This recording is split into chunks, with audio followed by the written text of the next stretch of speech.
नमस्कार.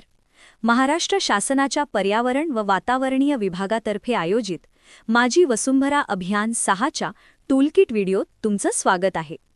आता आपण टूलकिटमधील जल या थीमॅटिक क्षेत्राबद्दल सविस्तर माहिती जाणून घेणार आहोत. जल हे पंचमहाभूतांपैकी एक अत्यंत महत्त्वाचे घटक असून पृथ्वीवरील सर्व जीवन या घटकावर अवलंबून आहे. मानवी शरीरातील जवळपास 70% भाग पाण्याचा बनलेला आहे. तसेच शेती, उद्योग, वीज निर्मिती, वाहतूक अशा प्रत्येक क्षेत्रासाठी पाणी जास्त प्रमाणात वापरलं जातं.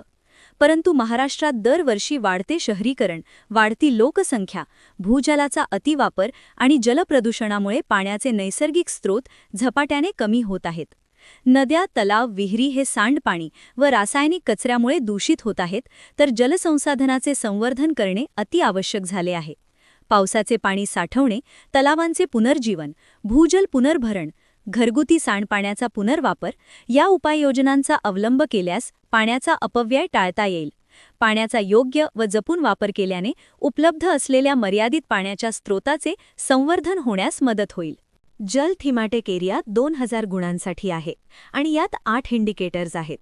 पहिला इंडिकेटर 3.1 जलसंसाधन संवर्धन आणि पुनर्जीवन एकूण 400 गुणांसाठी आहे. आपल्या गावात जे नद्या, तलाव, ओढे असतात ते सहज उपलब्ध पाण्याचे स्रोत असून त्या पाण्याचा वापर जास्त होतो, म्हणून त्याची देखभाल वेळोवेळी करणे गरजेचे आहे.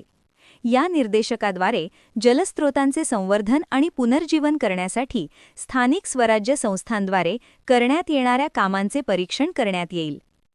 पाणी पुरवठा व स्वच्छता समिती WSSC ही एक सरकारी संस्था आहे जी गावकऱ्यांना स्वच्छ आणि सुरक्षित पाणी पुरवणे तसेच घरगुती व औद्योगिक मल आणि गाळाचे पाण्याची योग्य विल्हेवाट करून गावातील स्वच्छता राखण्याचे काम करते.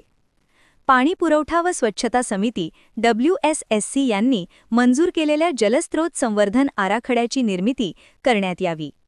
गावातील नदी, तलाव, ओढे यांमधील गाळ, शेवाळ तसेच घनकचऱ्याचे साफसफाई व दुरुस्तीची कामे करून जलस्रोतांचे पुनर्जीवन कसे करता येईल यावर भर द्यावा. यासाठी रिलेटिव्ह मार्किंग म्हणजे जी स्थानिक स्वराज्य संस्था दिलेल्या कार्यपद्धतीची जास्तीत जास्त अंमलबजावणी करेल त्यांना सर्वाधिक गुण मिळतील आणि त्याप्रमाणे इतर स्वराज्य संस्थांना गुण मिळतील. गावामध्ये नव्याने विकसित केलेले जलस्रोत असल्यास त्यांची माहिती जमा करून ठेवा. माझी वसुंधरा अभियान 6 दरम्यान जलस्रोतांच्या पुनर्जीवन व विकासामुळे वाढलेल्या पाणी साठवण क्षमतेची घनमीटरमध्ये नोंद करण्यात यावी. कंटिन्यूस कंटूर ट्रेंच आणि डीप CCT हा जलसंधारणाचा उत्तम उपाय आहे. माझी वसुंधरा अभियान 6 दरम्यान कार्यान्वित केलेल्या एकूण CCT आणि डीप CCT प्रकल्पांची संख्यांची नोंद करण्यात यावी. माझी वसुंधरा अभियान 6 दरम्यान CCT किंवा डीप CCT प्रकल्पांद्वारे विकसित करण्यात आलेल्या पाणलोट क्षेत्राची माहिती हेक्टरमध्ये असणे आवश्यक आहे. आता आपण CCT म्हणजे काय हे या व्हिडिओमधून जाणून घेणार आहोत. मंडळी, चतुररावचा तुम्हाला नमस्कार. आज आपण जलसंधारण या विषयात महत्त्वाची भूमिका बजावणाऱ्या CCT म्हणजेच कंटिन्युअस कॉन्टूर ट्रेंचेस म्हणजे सलग समतल चर यांच्याबद्दल माहिती घेणार आहोत. CCT म्हणजे सोप्या भाषेत सांगायचं झालं तर कंटूर रेषांवर खोदलेले चर. हे का खणायचे? तर भाऊ, हे चर म्हणजे साधेसुधे चर नाहीत बरं का. हे CCT नावाचे चर कंटूर रेषांवर असल्यामुळे वाहत्या पाण्याला आणि गाळाला उत्तमरित्या अडवतात. त्यामुळे जमिनीची धूप तर थांबतेच, पण मोठ्या प्रमाणात पाणी जमिनीत मुरतं, मातीचा ओलावा वाढतो आणि चमत्कार व्हावा तसं खाली गावातले विहिरी, तलाव, पाझर तलाव यांच्या पाण्याच्या पातळीत मोठ्या प्रमाणात वाढ होते. इंडिकेटरसाठी लागणारे दस्तऐवज: पाणी पुरवठा व स्वच्छता समितीद्वारे मंजूर केलेल्या जलस्रोत संवर्धन आराखड्याची प्रत तयार करून ठेवावी. अभियानादरम्यान गाळ, शेवाळ व घनकचरा काढून किंवा दुरुस्तीच्या कामाद्वारे पुनर्जीवित केलेल्या किंवा नव्याने विकसित करण्यात आलेल्या जलस्रोतांची संख्या व तपशील विहित केलेल्या एक्सेलमध्ये गुगल मॅप लिंकसह जतन करून ठेवावे. जलस्रोतांच्या पाणी साठवण क्षमतेत घनमीटरमध्ये झालेल्या वाढीसंदर्भातील माहिती मोजमाप पुस्तिकेत मेजरमेंट बुकमध्ये नोंद करून ठेवावी. सीसीटी आणि डीप सीसीटी प्रकल्पांसंबंधी तपशील देताना प्रकल्पांची एकूण लांबी मीटरमध्ये आणि प्रक्रिया केलेल्या पाणलोट क्षेत्राचा तपशील हेक्टरमध्ये मोजमाप पुस्तिकेत मेजरमेंट बुकमध्ये नोंद करून ठेवावी. माझी वसुंधरा अभियान 6 दरम्यान झालेल्या सर्व कामांचा आर्थिक प्रगती अहवाल तसेच कार्यारंभ आदेश जतन करून ठेवावे. सर्व कामांच्या आधी, दरम्यान आणि नंतरचे जिओ टॅग केलेले छायाचित्रे मध्ये जतन करून ठेवा. सर्व जिओ टॅग केलेले छायाचित्रे साईज 1 ते 2 MB मध्ये असणे महत्त्वाचे आहे. सादर केलेली माहिती किंवा कागदपत्रे चुकीची अथवा अवैध, खोटी आढळल्यास स्थानिक स्वराज्य संस्थेला स्पर्धेतून अपात्र केले जाईल. MIS भरण्यासाठी आवश्यक असलेला तपशील तसेच एक्सेल शीटचे नमुने टूलकिटमध्ये दर्शवण्यात आलेले आहेत. त्यानुसार स्थानिक स्वराज्य संस्थांनी केलेल्या कामाचा तपशील गोळा करून सेव्ह करून ठेवावा. यामुळे MIS भरताना होणाऱ्या चुका टाळल्या जातील आणि अचूक माहिती कमी वेळेत भरून अर्ली बर्ड्सचे गुण मिळवणे सोपे होईल. पुढील इंडिकेटर 3.2.1 सार्वजनिक इमारतींवर पावसाच्या पाण्याचे संधारण रेन वॉटर हार्वेस्टिंग एकूण 200 गुणांसाठी आहे. पावसाचे पाणी हे सर्वात शुद्ध असतं आणि जलस्रोतांशिवाय आपण आपल्या इमारतींच्या छत्यांच्या माध्यमातून टाकीत हे पाणी साठवू शकतो. विशेषतः शाळा, महाविद्यालय, सरकारी कार्यालय, रुग्णालय, ग्रामपंचायत, औद्योगिक आणि इतर सार्वजनिक इमारतींवर रेन वॉटर हार्वेस्टिंगची अंमलबजावणी केल्यास मोठ्या प्रमाणात जलसाठा निर्माण करता येतो. स्थानिक स्वराज्य संस्थांनी पावसाच्या पाण्याच्या संधारणासाठीच्या कामांचे मूल्यमापन या निर्देशकाद्वारे केले जाते. माझी वसुंधरा अभियान 6 आधी आणि दरम्यान स्थापित केलेल्या कार्यरत रेन वॉटर हार्वेस्टिंग प्रकल्प असलेल्या सार्वजनिक इमारती असतील तर त्यांच्या टक्केवारीनुसार गुण देण्यात येतील. माझी वसुंधरा अभियान 6 दरम्यान साठवलेल्या पाण्याची घनमीटरमध्ये नोंद करण्यात यावी. हे प्रकल्प खाजगी इमारतींवर पण बसवल्याने जास्तीत जास्त लोकांना याचा फायदा घेता येईल. ग्रामपंचायतीने याची जनजागृती आणि कार्यपद्धती समजावली पाहिजे. त्याशिवाय पाझरखड्ड्यांची निर्मिती व कार्यक्षम जलवापरावर पण प्रसार करायला पाहिजे. या इंडिकेटरसाठी लागणारे दस्तऐवज: छतावरील रेन वॉटर हार्वेस्टिंग प्रकल्प असणाऱ्या सार्वजनिक इमारतींची यादी आणि प्रचारात्मक जनजागृती उपक्रमांचा तपशील विहित केलेल्या एक्सेलमध्ये गुगल मॅपसह जतन करून ठेवावे. रेन वॉटर हार्वेस्टिंगची विविध टप्प्यांवरील आधी, दरम्यान, नंतर व जनजागृती उपक्रमांची जिओ टॅग केलेली छायाचित्रे जतन करून ठेवावे. पुढील इंडिकेटर 3.2.2 भूजल पुनर्भरण एकूण 250 गुणांसाठी आहे. भूजलाचा मोठ्या प्रमाणावर वापर होत असल्याने अनेक विहिरी व विंधन विहिरी कोरडे पडले आहेत. त्यामुळे भूजल संवर्धन करणे गरजेचे झाले आहे. पावसाचे पाणी जमिनीत मुरवण्यासाठी पाझर खड्डे तयार करणे ही एक सोपी व परिणामकारक पद्धत आहे. यामुळे भूजलाची पातळी वाढण्यास मदत होते. हे निर्देशक भूजल पुनर्भरण सुनिश्चित करण्यासाठी स्थानिक स्वराज्य संस्थांनी घेतलेल्या पुढाकारांचे मूल्यमापन करते. स्थानिक संस्थेमधील कार्यरत, अकार्यरत, सार्वजनिक आणि खाजगी विहिरी तसेच विंधन विहिरींची संपूर्ण नोंद ग्रामपंचायतीकडे असणे अत्यंत महत्त्वाचे आहे. माझी वसुंधरा अभियान 6 दरम्यान किती अकार्यरत विहिरींचे पुनर्जीवन किंवा पुनर्भरण झाले आहे त्याच्या टक्केवारीनुसार गुणांकन दिले जातील. माझी वसुंधरा अभियान 6 दरम्यान किती अकार्यरत विंधन पुनर्भरण झाले आहे त्याच्या टक्केवारीनुसार गुणांकन दिले जातील. गावामध्ये नव्याने निर्माण केलेले पाझर खड्डे असल्यास त्यांची माहिती जमा करून ठेवा. माझी वसुंधरा अभियान 1 ते 5 दरम्यान निर्माण केलेले कार्यरत पाझर खड्डे आणि त्यांची नियमित देखभाल करायला हवी. अपकीप म्हणजे जी कामे तुम्ही माझी वसुंधरा अभियान 6 पूर्वी केली आहेत त्याची नोंद व देखभाल करणे. आरोग्य विभाग हे दरवर्षी गावातल्या विहिरी आणि विंधन विहिरींच्या पाण्याची चाचणी करतात आणि त्यानुसार त्याला कार्ड दिले जाते. तर आपल्याला हे लक्षात ठेवून यावर्षी जितके पण लाल कार्डवाले स्रोत आहे त्याची दुरुस्ती करून त्याला हिरवं कार्ड मिळवण्याच्या दृष्टीने कामे केली पाहिजेत. या सगळ्या उपक्रमांद्वारे तुम्ही या इंडिकेटरमध्ये गुण मिळवू शकतात. या इंडिकेटरसाठी लागणारे दस्तऐवज: स्थानिक स्वराज्य संस्थेतील सर्व कार्यरत, अकार्यरत, सार्वजनिक आणि खाजगी विहिरी तसेच विंधन विहिरींची संपूर्ण नोंद. पुनर्जीवन पुनर्भरणासाठी हाती घेतलेल्या प्रकल्पांचे व पाझर खड्ड्यांचे तपशील विहित केलेल्या एक्सेलमध्ये गुगल मॅप लिंकसह जतन करून ठेवावे. माझी वसुंधरा अभियान 6 दरम्यान झालेल्या सर्व कामांचा आर्थिक प्रगती अहवाल तसेच कार्यारंभ आदेश जतन करून ठेवावे. सर्व कामांच्या आधी, दरम्यान आणि नंतरचे जिओ टॅग केलेले छायाचित्रे जतन करून ठेवावी. सर्व लाल, पिवळे, हिरवे कार्ड असलेली प्रत PDF स्वरूपात जतन करून ठेवावी. रेन वॉटर हार्वेस्टिंग प्रकल्पांशी जोडले नसलेले पाझर खड्डे मूल्यांकनात विचारात घेतले जातील.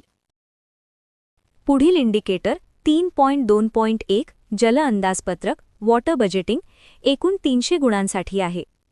जल अंदाजपत्रक वॉटर बजेटिंग ही ग्रामपंचायतीमध्ये पाण्याची उपलब्धता आणि वापर याचे मोजमाप करण्याची पद्धत आहे. यामध्ये गावातील पाण्याचे सर्व स्रोत, वार्षिक पाऊस आणि विविध क्षेत्रांतील घरगुती, शेती, पशुपालन, उद्योग यांच्यात पाण्याची गरज याचे गणित करून पाण्याच्या वापराचे नियोजन करता येते. हे निर्देशक स्थानिक स्वराज्य संस्थांनी केलेल्या जल अंदाजपत्रक आणि लेखापरीक्षणाचे मूल्यमापन करते. स्थानिक स्वराज्य संस्थांनी गावात बसवलेल्या पर्जन्यमापक रेन गेज यंत्राच्या सहाय्याने मे 2025 ते सप्टेंबर 2025 या पावसाळी कालावधीत दररोज किंवा नियोजित कालावधीनुसार पडलेल्या पावसाचे प्रमाण मोजून त्याची नोंद लॉगबुकमध्ये असणे गरजेचे आहे. ग्रामपंचायतीने तयार केलेल्या जल अंदाजपत्रक वॉटर बजेट अहवालासाठी इथे गुण देण्यात आले आहे. केवळ जल अंदाजपत्रक तयार करणे पुरेसे नसून त्यामध्ये सुचवलेल्या उपाययोजना व नियोजन प्रत्यक्षात अंमलात आणले गेले आहे का हे तपासले जाते. उदाहरणार्थ पाणी बचत उपाय, जलसंधारण कामे, पाणी वापराचे नियमन इत्यादी. जर ग्रामपंचायतीने जल अंदाजपत्रकानुसार प्रत्यक्ष कार्यवाही केली असेल तर त्या अंमलबजावणीसाठी गुण दिले जातील. ग्रामपंचायतीच्या पाणीपुरवठा योजनेचे जललेखा परीक्षण करणे महत्त्वाचे आहे, त्यावर पण गुणांकन दिले जाणार आहे. जललेखा परीक्षणात सुचवलेल्या शिफारशींपैकी लागू केलेल्या शिफारशींच्या टक्केवारीनुसार गुणांकन करण्यात येईल. या इंडिकेटरसाठी लागणारे दस्तऐवज: पर्जन्यमापकाद्वारे नोंदवलेल्या पावसाचे प्रमाण मासिक लॉगबुकमध्ये जतन करून ठेवावे. ग्रामसभेने मंजूर केलेल्या जल अंदाजपत्रकाच्या अहवालाची प्रत सांभाळून ठेवावी. स्थानिक स्वराज्य संस्थेच्या पाणीपुरवठा यंत्रणेच्या लेखापरीक्षण अहवालाची सामाजिक लेखापरीक्षण किंवा सक्षम प्राधिकरणाद्वारे अधिकृत करण्यात आलेली प्रत जतन करून ठेवावी. ग्रामपंचायतीच्या सूचना फलकावर लावण्यात आलेले जल अंदाजपत्रक, सूचना फलकाची जिओ टॅग केलेली छायाचित्रे जतन करून ठेवावी.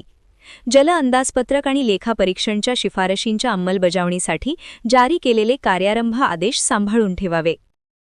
पुढील इंडिकेटर 3.2.2 पाणीपुरवठा यंत्रणेत पाण्याचे मोजमाप वॉटर मीटरिंग एकूण 100 गुणांसाठी आहे. वॉटर मीटरिंग हा नवीन इंडिकेटर आहे. यामध्ये पाणीपुरवठा यंत्रणेत पाण्याचे मोजमाप म्हणजे वॉटर मीटरिंग म्हणजे गावकऱ्यांना पुरवले जाणारे पाणी मीटरद्वारे मोजणे. यामुळे प्रत्येक घर, संस्था किंवा उद्योग किती पाणी वापरत आहे याची अचूक माहिती मिळते. पाण्याचे मीटर बसवल्याने गळती किंवा अनियमित वापर लगेच ओळखता येतो, ज्यामुळे पाण्याचा मोठा अपव्यय थांबवता येतो. वापरावर आधारित बिलिंग प्रणाली लागू केल्यामुळे गावकरी पाणी जबाबदारीने वापरतील आणि अनावश्यक वापर टाळता येईल. ग्रामपंचायतीच्या पाणीपुरवठा योजनेतून पाणी ज्या ठिकाणाहून उपसले जाते, उदाहरणार्थ विहीर, बोरवेल, जॅकवेल, पंप हाऊस, त्या ठिकाणी पाण्याचे मोजमाप करण्यासाठी वॉटर मीटर बसवले असून ते व्यवस्थित कार्यरत आहे का याची तपासणी केली जाते. घरे आणि मोठ्या प्रमाणात वापरकर्ते, व्यावसायिक किंवा संस्थात्मक येथे कार्यरत पाण्याच्या मीटरची टक्केवारीनुसार गुण दिले जातील. या इंडिकेटरसाठी लागणारे दस्तऐवज: पाणी उपसा स्थळांवरील पाणी मीटरचे रीडिंग्सची वहीत नोंद ठेवावी. घाऊक किंवा मोठ्या प्रमाणात वापरकर्त्यांचे पाणी बिल आणि घरगुती पाणीपट्टी संकलनाचा सारांश जतन करून ठेवावे. कार्यरत पाणी मीटरची जिओ टॅग केलेली छायाचित्रे जतन करून ठेवावे. माझी वसुंधरा अभियान 6 दरम्यान झालेल्या सर्व कामांचा आर्थिक प्रगती अहवाल तसेच कार्यारंभ आदेश जतन करून ठेवावे. पुढील इंडिकेटर 3.4 पाणीपुरवठा व सांडपाण्याचे नियोजन एकूण 250 गुणांसाठी आहे. हे निर्देशक स्थानिक स्वराज्य संस्थांतील पिण्याच्या पाण्याची उपलब्धता, वितरण आणि वापर झाल्यानंतर निर्माण होणाऱ्या सांडपाण्याचे संकलन, प्रक्रिया व सुरक्षित विल्हेवाट किंवा पुनर्वापर यासाठी केलेल्या नियोजनाचे मूल्यमापन करते. नळाद्वारे पाणीपुरवठा असलेल्या घर व शिक्षण संस्थांच्या टक्केवारीनुसार गुणांकन दिले जातील. हर घर जल योजनेअंतर्गत ग्रामपंचायतीमधील सर्व घरांना व शिक्षण संस्थांना नळाद्वारे पिण्याचे पाणी पुरवठा झाल्याची अधिकृत मान्यता म्हणजे हर घर जल प्रमाणपत्र ज्या स्थानिक स्वराज्य संस्थांकडे असेल त्यांना यात गुण मिळतील. ग्रामपंचायतीने पाणीपुरवठा योजनेच्या देखभाल, दुरुस्ती, पाणी गळती नियंत्रण व नागरिकांना मार्गदर्शन करण्यासाठी नळ जल मित्र यांची निवड केलेली आहे आणि त्यांना योग्य प्रशिक्षण दिले आहे. याचे पण मूल्यमापन केले जाईल. कार्यरत सार्वजनिक सांडपाणी प्रक्रिया केंद्र असल्यास गुण मिळवता येईल. पाण्याच्या पुनर्वापरावर टक्केवारीनुसार गुणांकन दिले जातील. या इंडिकेटरसाठी लागणारे दस्तऐवज: जल जीवन मिशन पोर्टलवरील प्रत जतन करून ठेवावे. हर घर जल प्रमाणपत्राची प्रत आणि नळ जल मित्र प्रशिक्षण अहवालाची प्रत जतन करणे आवश्यक आहे. सांडपाणी प्रक्रिया केंद्राचे लोकेशन गुगल मॅप लिंक नोंद करून ठेवावी व जिओ टॅग केलेली छायाचित्रे जतन करून ठेवावे. सांडपाणी प्रक्रिया यंत्रणेचा आराखडा व तंत्रज्ञानाची प्रत सांभाळून ठेवावी. माझी वसुंधरा अभियान 6 दरम्यान झालेल्या सर्व कामांचा आर्थिक प्रगती अहवाल तसेच कार्यारंभ आदेश जतन करून ठेवावे. पाण्याचे संकलन, प्रक्रिया व पुनर्वापराचा तपशील दर्शवणारे लॉगबुकमध्ये जतन करून ठेवावे. पुढील इंडिकेटर 3.5 शाश्वत सणांचा प्रचार एकूण 400 गुणांसाठी आहे. नद्या, तलाव, किनारपट्टी व विहिरी यांसारख्या जलाशयांमध्ये सणांच्या काळात मूर्ती व निर्माल्याचं विसर्जन केले जाते, ज्यामुळे पाण्यात रासायनिक रंग, प्लास्टिक व इतर घनकचरा मिसळून जलप्रदूषण वाढते. पर्यावरण संरक्षणासाठी सण पर्यावरणपूरक पद्धतीने साजरे करणे आवश्यक आहे, जसे की कृत्रिम तलावात विसर्जन, निर्माल्य संकलन केंद्र, पीओपी विरोधी मोहीम आणि पर्यावरणपूरक साहित्यांनी बनवलेल्या मूर्तींच्या वापर संबंधित जनजागृती. या उपक्रमांच्या प्रभावी अंमलबजावणीचे मूल्यमापन या निर्देशकाद्वारे केले जाते. स्थानिक स्वराज्य संस्थेने नागरिकांमध्ये पर्यावरणपूरक मूर्ती, उदाहरणार्थ शाडू मातीच्या, नैसर्गिक रंगांच्या व पर्यावरणाला हानी न पोहोचवणाऱ्या विसर्जन पद्धतींबाबत जनजागृती करण्यासाठी किती उपक्रम राबवले आहेत याचे मूल्यमापन करण्यात येईल. स्थापना केलेल्या पर्यावरणपूरक मूर्तींच्या टक्केवारीनुसार मूल्यांकन केले जातील. नैसर्गिक जलस्रोतांवर, नद्या, तलाव, ओढे यांवर होणाऱ्या प्रदूषणाचा ताण कमी करण्यासाठी स्थानिक स्वराज्य संस्थेने कृत्रिम विसर्जन स्थळे किती प्रमाणात उभारली आहेत याचे मूल्यांकन केले जातील. कृत्रिम विसर्जन स्थळांवर निर्माल्याचे संकलन आणि विलगीकरणाच्या सुविधा आणि पुन्हा प्रक्रियेवर पण गुणांकन करण्यात येईल. जमा केलेल्या पर्यावरणपूरक साहित्याच्या पुनर्वापराच्या टक्केवारीनुसार गुण मिळतील. या इंडिकेटरसाठी लागणारे दस्तऐवज: प्रचार आणि प्रसार कार्यक्रमांच्या तपशील विहित केलेल्या एक्सेलमध्ये सोशल मीडिया पोस्टची लिंक सहज जतन करून ठेवावे. एकूण स्थापना करण्यात आलेल्या पर्यावरणपूरक मूर्तींचे, निर्माण करण्यात आलेल्या कृत्रिम विसर्जन स्थळांचे आणि विसर्जन साहित्यांच्या पुनर्वापराविषयीचे तपशील विहित केलेल्या एक्सेलमध्ये गुगल मॅप लिंक सहज जतन करून ठेवावे. सर्व जनजागृती व कृत्रिम विसर्जन स्थळांचे जिओ टॅग केलेली छायाचित्रे जतन करून ठेवावे. शेवटचा इंडिकेटर 3.6 जलचर परिसंस्थेचे संवर्धन एकूण 100 गुणांसाठी आहे. जलचर परिसंस्थेचे संवर्धन हा इंडिकेटर यावर्षी टूलकिटमध्ये नव्याने समाविष्ट करण्यात आले आहे व हा इंडिकेटर लो हँगिंग फ्रूट असल्यामुळे यामध्ये तुम्हाला सहजासहजी गुण मिळू शकतात. जलचर हे जलचक्राचा एक महत्त्वाचा भाग आहे, म्हणून यावर्षी आपण जलचर प्रजातींचे संरक्षण या नवीन विषयांचा समावेश केला आहे. ही परिसंस्था प्रदूषणे कमी करणे, पुराचे पाणी रोखण्यास मदत करणे आणि सूक्ष्म हवामान नियंत्रण ठेवण्यात मदत करते. वाढते जलतापमान आणि शहरीकरणाच्या क्रिया या परिसंस्थेवर विपरीत परिणाम करत आहेत. हा निर्देशक स्थानिक स्वराज्य संस्थांनी जलपरिसंस्थेच्या संवर्धनासाठी हाती घेतलेल्या उपाययोजनांचे मूल्यमापन करतो.